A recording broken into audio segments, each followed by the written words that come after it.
Hello, dear students. We have started the second chapter from section C, The Tiger in the Tunnel by Ruskin Bond. We were on page 4 of the chapter and we had already covered the first paragraph. So in the last video we read how the tiger has already attacked on Baldev, our main character, our protagonist of the chapter. Tiger used its paw and it attacked Baldev. Baldev, however, was ready. I am reading from the second para now. Baldev was ready with a marvelous agile leap. He avoided the paw. So as the tiger attacked this man with its paw, but he was already ready, and he with a marvelously agile is quick, fast. तो marvelously quick leap क्या होता है? Jump. एकदम से उसने jump किया and he avoided this attack, brought his axe down on the animal's shoulder, and side पे होके उसने अटैक को तो अवॉइड किया ही, एंड साथ ही साथ उसने अपने एक्स के साथ, अपनी कुल्हाड़ी के साथ टाइगर के शोल्डर पे वार किया. The tiger gave a roar and attempted to close in. So the tiger cried in pain. Obviously, its shoulder was cut. Again, Baldev drove his axe with true aim, but to his horror, the beast swerved. The axe caught the tiger on the shoulder and almost severed the leg. Now, Baldev was successful in injuring the tiger. Again Baldev drove his axe with true aim. दोबारा से उसने true aim बिल्कुल सही निशाने पे उसने दोबारा से वार किया अपने एक्स के साथ, अपने हथियार के साथ. But to his horror, but something horrible happened. The beast swerved. लेकिन इस बार टाइगर भी मुड़ गया, and the axe got caught in the tiger's shoulder. और वो जो शोल्डर पे वो जो उसने वार किया हुआ था वो वहीं पे अटक गया. Okay, and almost severing the leg. To make matters worst, the axe remain stuck in the bone. तो वो वहीं पे स्टक हो गया, वहीं पे उससे निकाल नहीं पाया Baldev, and he was left without any weapon. तो हथियार भी उसका चला गया. The tiger, roaring with pain, now sprang upon Baldev. Obviously, without his weapon, he stood no chance in front of the tiger. उसके पास अगर कोई हथियार नहीं था तो वो बच नहीं सकता था.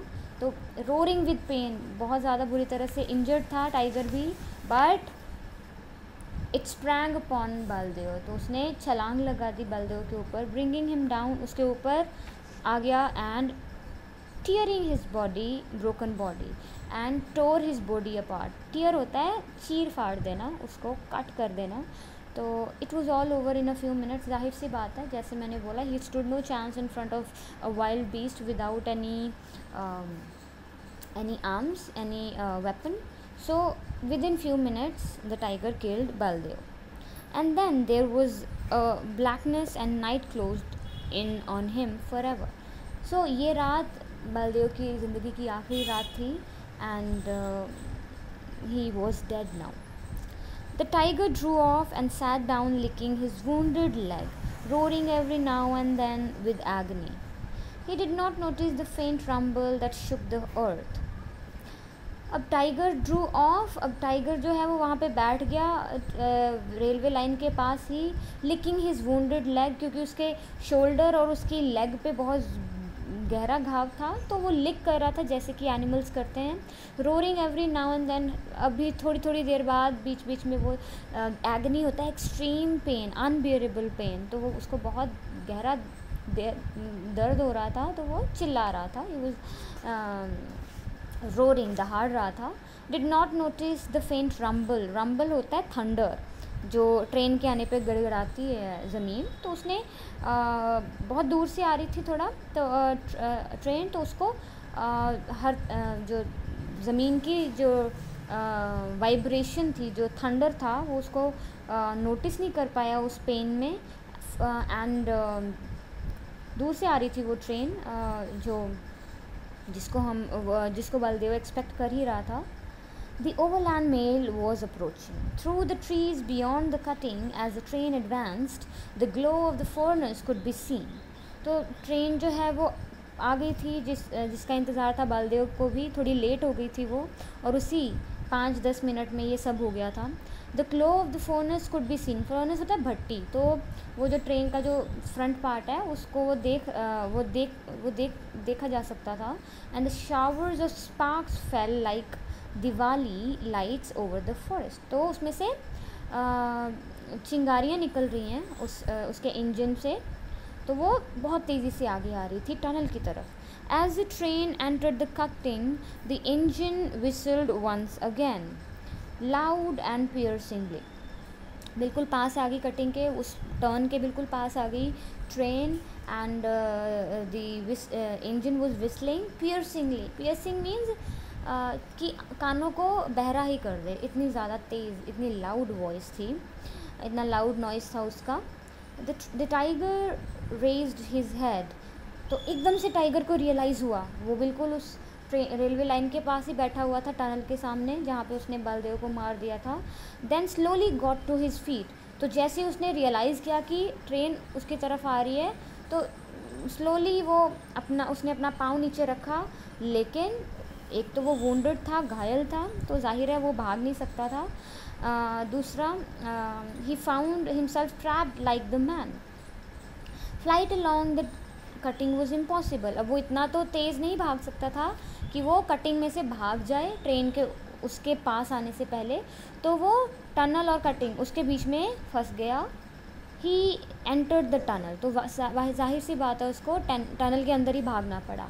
लेकिन he could not running as fast as his wounded leg would carry him। तो जाहिर सी बात है वो ज़्यादा तेज़ नहीं भाग सकता, because he has a wounded leg and the train, he obviously cannot outrun the train। Train का तो मुकाबला नहीं कर सकता उसकी स्पीड का ऐसे घायल पैर के साथ। So and then with a roar and a shower of sparks, the train entered the yawning tunnel. The noise of the confined space was deafening, but when the train came out into the open on the other side, silence returned once more to the forest and the tunnel. At the next station, the driver slowed down and stopped his train to water the engine.